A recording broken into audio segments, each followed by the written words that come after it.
At 11:47 p.m. on November 18, 2025, the skies over western Ukraine erupted into a blinding sea of white fire. 470 Shahid drones and 48 Kh-10 cruise missiles struck Ternopil, Lviv, Rivne, and Bolin regions home to more than 1.3 million civilians. Moscow called it the winter offensive. In reality, it was domination, a meticulously calculated assault designed to break Ukraine's will before the cold set in. Just hours later, Ukraine activated Operation Basilfall. 50 long-range FPV drones and 2 stealth-modified MiG-29 Spiral fighters slipped into the night. Their destination, Russia's National Defense Management Center, NDCC in Moscow, landmark guarded by 240 radar stations, 2 Panzer S-1 batteries, a long-range S-400 defense network, and FSO security units patrolling around the clock. A protective shield valued at $9.40 billion. Can Ukraine's firepower truly break through Russia's billion-dollar shield? Or will the skies over Moscow burn the MiG-29s to ash? Let's find out. At 11:47 p.m. on November 18, 2025, the first air raid siren ripped through the freezing streets of Ternopil. The second siren followed 14 seconds later, echoing across snow-covered apartment blocks. For a moment, the entire city seemed to hold its breath until the night sky erupted into a sheet of blinding white fire. By 00:03, Russia had launched its largest aerosol of 2025 from bases in Kursk,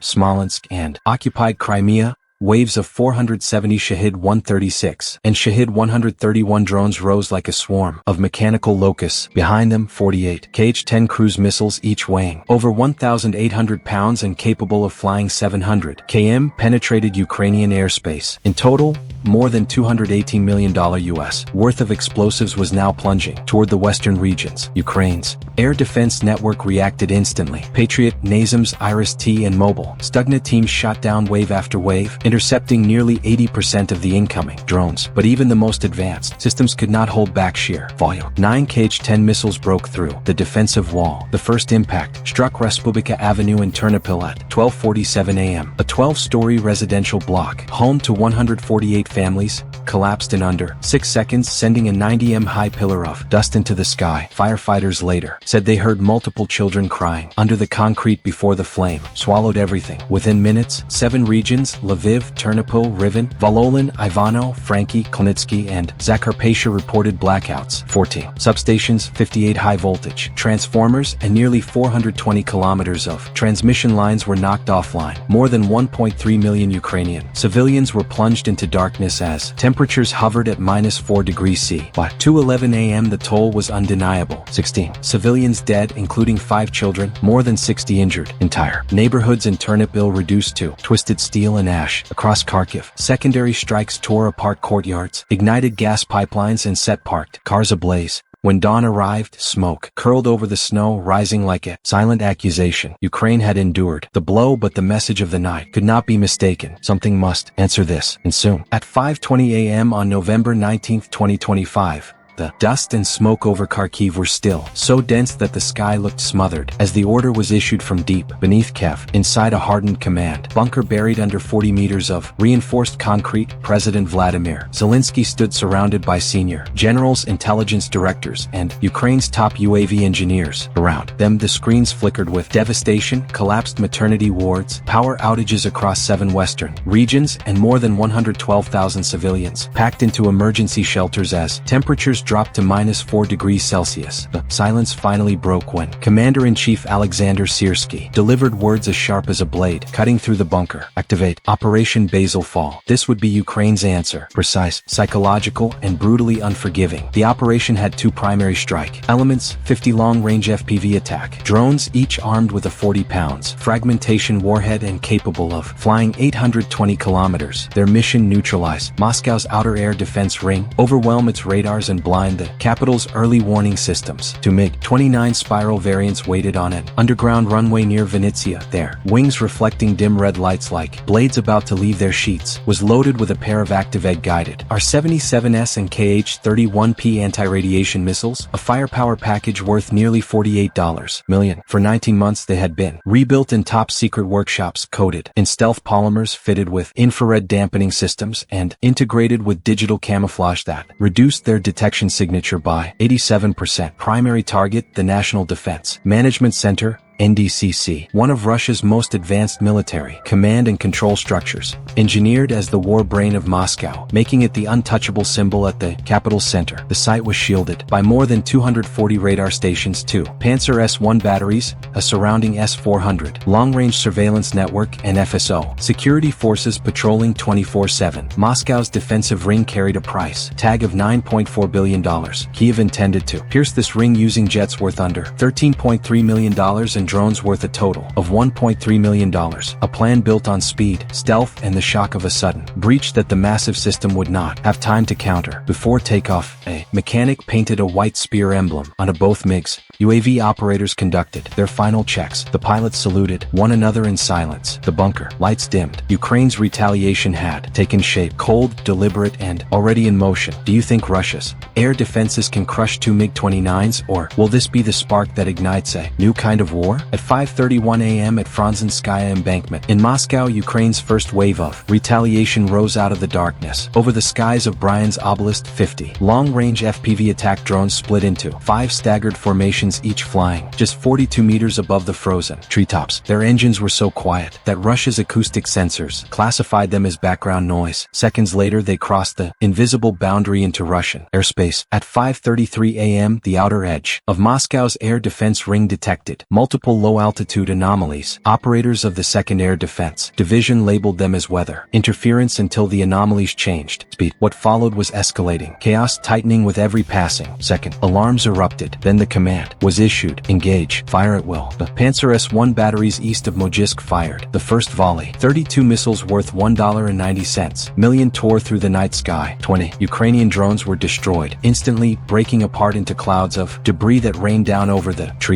The sky flashed white, then crimson, then fell silent. But the swarm did not collapse. It split. The remaining 30 drones divided into 3 autonomous strike clusters, each uploading a different evasive flight path through an encrypted timing protocol developed in Kiev weeks earlier. Russian radar screens displayed conflicting signals, some reading fast, some static, some multiplying. Controllers shouted across the room, 3 targets. No, 8 correcting 14. We've lost them. Rerouting tracking channels. Immediately, the drones dropped to 29 m above ground, too low for several Russian radar systems to track reliably. Near Odin-Sovo, Pantsir crews launched a second volley of 8 missiles, but the swarm shifted direction within 0.7 seconds as Ukraine had already jammed and scrambled their tracking signals. 5:37 a.m., Cluster 1 struck first. For drones detonated above the Odin-Sovo radar station, destroying antenna arrays and melting control panels at 840 degrees Celsius. The station was flattened in under 2 seconds. Cluster 2 flew south toward Bachutinki, detonating in staggered bursts that shut the station down for the first time in 12 years. Shockwaves were recorded by civilian seismic sensors. This created the opening Ukraine needed. At 10,000 m, the 2 MiG-29 spiral fighters slipped into Moscow's main air corridor. Their stealth coating absorbed search beams. Their infrared dampers made them indistinguishable from migratory birds. The faint orange glow of Moscow shimmered on the horizon. Then came the cold transmission from Kiev Command. Target corridor confirmed. Proceed to Phase 2. The trap had closed and the war brain of Russia, the National Defense Management Center, now lay exposed beneath their wings. This was only the beginning of what was about to unfold. They thought the worst was over, but behind that radar blackout, something far deadlier was coming. Stay with me. The real battle for Moscow begins now. At 5:42 a.m. from 10,000 m above the frozen capital, 2 Ukrainian MiG-29 spiral fighters sliced through the clouds like phantoms from another world. Beneath them lay Moscow, a city of 12.7 million still asleep in the comfort of its illusion of safety. Inside the cockpit, White Spear 1 finalized its coordinates. A coded voice echoed through the encrypted line. Execute spiral pattern. No kinetic weapons unless authorized. By 5:44 a.m., White Spear 1 descended to 1,800 m, just low enough to lock onto a Kasuka 4 electronic warfare station positioned on the western perimeter of the National Defense Management Center,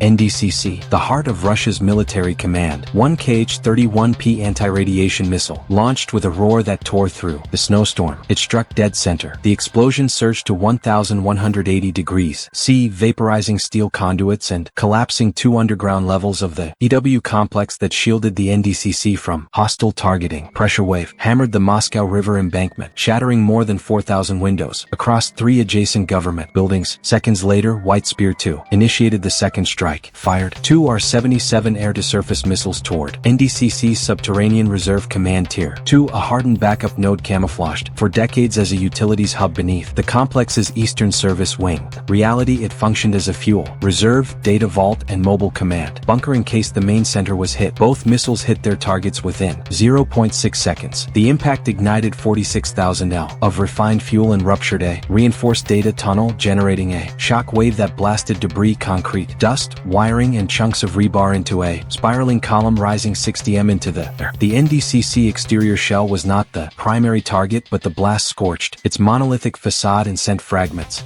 raining across the embankment. FSO security units sprinted toward the blast zone, firing blindly into the sky, but the MiGs were already climbing, disappearing into black smoke columns, leaving only the echo of their engines vibrating against the Kremlin's red walls. Within 20 minutes, NDCC security confirmed 11 dead, 23 critically injured, and more than 2,300 emergency calls citywide. Hotlines collapsed, highways jammed with abandoned vehicles as residents fled on foot. Some hid beneath overpasses, others clutched their children, staring at the blood-red sky boiling above the command center of Russia's war machine. By 5:50 a.m. the unthinkable had happened. Moscow's most protected military brain, the NDCC, was engulfed in smoke, its outer defensive ring shattered, its billion-dollar command shield paralyzed by aircraft worth less than 1/130th of what it had been designed to defeat. At 6 a.m., Kiev transmitted its message to the world. The NDCC is no longer untouchable. At 6:10 a.m. November 20th, 2025, the smoke rising over the Moscow River had turned the early sunlight into a dim copper haze. Sirens wailed across the capital, bouncing between the Kremlin towers and the shattered government blocks near Frzenskaya embankment. The twin strikes from the MiG-29 spirals had lasted only 4 minutes, but their consequences were now spreading across the city like a widening fracture. The first confirmed reports reached the Kremlin command bunker at 6:12 a.m. The Kasuka 4 electronic warfare hub, shielding the NDCC's western perimeter, obliterated. The Tier 2 Reserve Command bunker beneath the eastern wing ignited, burning at 1,000 degrees Celsius. Fuel stores, encrypted data conduits, and emergency communication vaults 146 million destroyed. Shock waves that cracked structural walls as far as 1.7 kilometers away. Cascading power failure across Moscow's western grid, 2.3 million residents affected. For 7 minutes,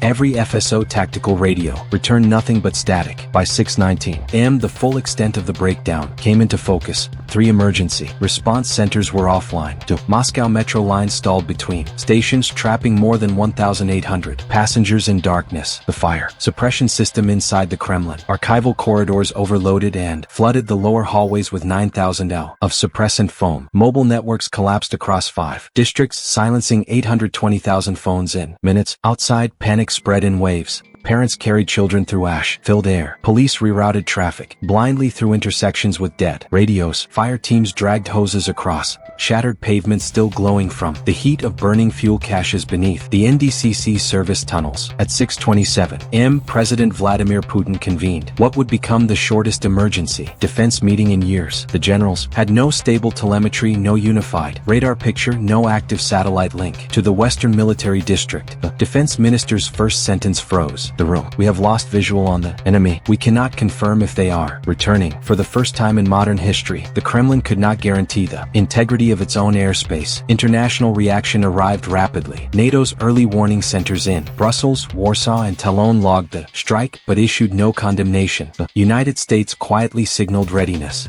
to authorize an additional $500 million in long-range UAV components. European analysts labeled the attack the lowest cost strategic humiliation imposed on Russia since the Cold War. At 7:04 a.m., Kiev issued its statement. Ukraine did not begin this war, but we will decide how it ends. By sunrise, the fires around the NDCC's Eastern Service Wing had subsided, but one message remained, burned into the global consciousness. Defensive network valued at $9.40 4 billion had been breached by drones, worth $1.3 million, and 2 fighters, costing less than a single Russian interceptor battery. Raw force had failed. Precision, intelligence, and timing had redrawn the battlefield. Moscow would rebuild, but nothing about its security would ever be the same again. By 6:10 a.m., the smoke hanging over Moscow's skyline looked like a cold, gray curtain refusing to lift. Beneath, the city of 12.7 million woke not to alarm clocks but to the sound of falling metal, shattered glass, and the acrid smell of ruptured fuel lines burning beneath Francenskaya embankment, the ground above the National Defense Management Center (NDCC). Within the first 3 hours, more than 2.3 million residents remained without power. Emergency generators sputtered, forcing 42 hospitals into crisis mode as their backup grids failed to synchronize. Ventilators were redirected, 3 patients per circuit, while surgeons worked under dim auxiliary lighting. Inside the metro, 1,800 passengers were trapped between stations when the grid collapsed. Security footage showed parents carrying their children through smoke-choked corridors as plumes drifted downward from damaged ventilation shafts above the NDCC blast zone. Several major roads in Terskaya, Kamovniki, and Tagansky were sealed due to structural risks after the shock. Waves fractured load-bearing walls. But what unsettled residents most wasn't the chaos, it was the silence from the state. Russian television aired exactly 26 seconds about a localized technical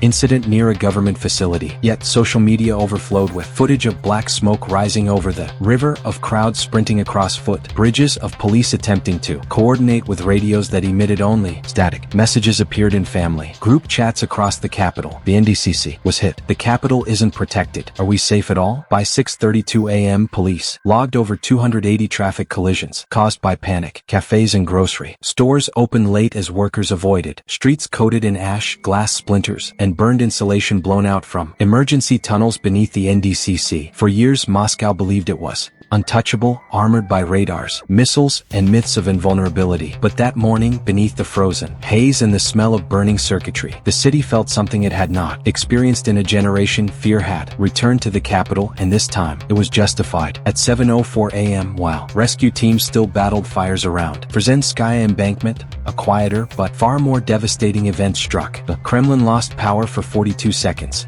Only 42 seconds, yet enough for everyone inside Russia's strategic command chamber to understand that the absolute defense they had trusted for decades had failed. In the bunker below the Senate Palace, 27 senior officials sat in a silence so heavy it felt physical. The digital map of Moscow, normally pulsing with radar layers, drone paths, and thermal feeds, had turned into a blank, white void. Every radar, every surveillance node, every command uplink offline at the same instant. The defense minister broke the silence first. His voice cracked in the stale air. We do not know if the aircraft have left or if they are directly above us. The room froze. Immediately, factions clashed. The hardline generals demanded retaliatory missile strikes, insisting Russia's credibility depended on immediate force. The domestic security bloc countered that firing blind without radar could trigger a nuclear miscalculation. An FSB general delivered the worst report of the morning. 11 Moscow air defense units failed to respond, not from operator error, from total data loss. The true damage was not the twisted metal outside the NDCC, was the collapse of confidence inside the Kremlin walls.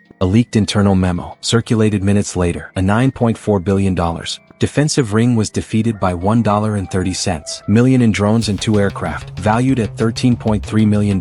When the emergency meeting adjourned, no one stood, no one spoke. They simply stared at the dead screens. Each official realizing the same truth. A new line had been drawn, and for the first time in modern Russian history, that line did not favor Moscow. As dawn spread across Europe, news of the attack spread faster than any military satellite. In just 2 hours, more than 68 global strategic analysis centers from NATO to the United Nations came to the same conclusion. Historic breach that will not be forgotten. The world's most heavily defended capital had been penetrated by a mission that cost less than $1.30 million for the drones and 2 aging jets. In Brussels, NATO convened an emergency session but refrained from condemning Ukraine. Instead, it expanded real-time intelligence sharing, RC-135 signals, E-3A airborne early warning and control aircraft transmissions, and satellite feeds. If Moscow still has blind spots, the world deserves to see them, said a NATO strategist. In Washington, defense advisors have presented a proposal for an additional $500 million for long-range drones, the first time the United States has formally classified low-cost UAVs as a strategic asset on par with cruise missiles. In Beijing, silence has fallen on the airwaves, but behind closed doors, military analysts have been ordered to fly to Moscow to to assess the actual extent of electronic network damage the attack has raised uncomfortable questions about the reliability of Russian air defenses systems deployed across Asia. In Tehran, Damascus, and Minsk, urgent internal reviews have been launched. An Iranian state TV channel summed up the fear spreading across many capitals. The NDCC can communicate, so can we. European media have echoed a phrase that Russia has long feared: the collapse of the air defense myth. This is not just an attack on one system, it is an attack on the entire military order. When the first battlefield reports reached Kiev at 10:14 a.m., the most surprising detail wasn't Moscow's paralysis, but the price it had cost: $1.3 million for drones, 2 MiG-29s that cost half as much as Russia's Su-35s, and 3 teams of Ukrainian engineers working in underground workshops for 7 months. These numbers revealed a key lesson. Modern warfare is no longer about who has more, but who thinks faster. Irpin taught Ukraine how to defend. Kharkiv taught them how to act. But Basilfall taught them the most valuable principle of all: the speed of thinking far exceeds the speed of the enemy's reaction. Lesson 1. You don't have to destroy air defenses, just blind them. 87% of Basilfall's success came from disabling radar, not missiles. When the enemy is blind, their billions of dollars in hardware are useless steel. Lesson 2. Small, cheap tools can become strategic weapons. Drones costing less than $25,000 have caused more than $600 million in indirect damage. Ukraine has demonstrated that a smaller country can rewrite the balance by using paradoxical weapons: small, cheap, and precise. Lesson 3. MiG-29 pilots have confirmed that by precisely hitting 3 key nodes: the Kasuka Electronic Warfare Center, the Reserve Command Bunker, and the NDCC data pipeline, the entire defense structure collapsed. Without Ukraine having to fire more than 4 missiles, we are not stronger than Russia, but we can surpass Russia in thinking. As Moscow faded into a dim winter morning, the world understood that this conflict had entered a different chapter. One night was enough to prove that traditional defense built with billions of dollars and decades of certainty can be broken by tools small in size but guided by intelligence and resolve. Operation Basilfall did not end the war, but it ended an illusion. The illusion that great power automatically means invulnerability. Ukraine does not possess the larger arsenal, but it now wields the sharper mind. And throughout history, that has often been enough to shift the balance. For years to come, analysts will debate whether Basilfall was a triumph or a warning. But the more important question now hangs over Europe like a quiet shadow. Was this strike merely a wake-up call or the opening signal of an entirely new era of conflict?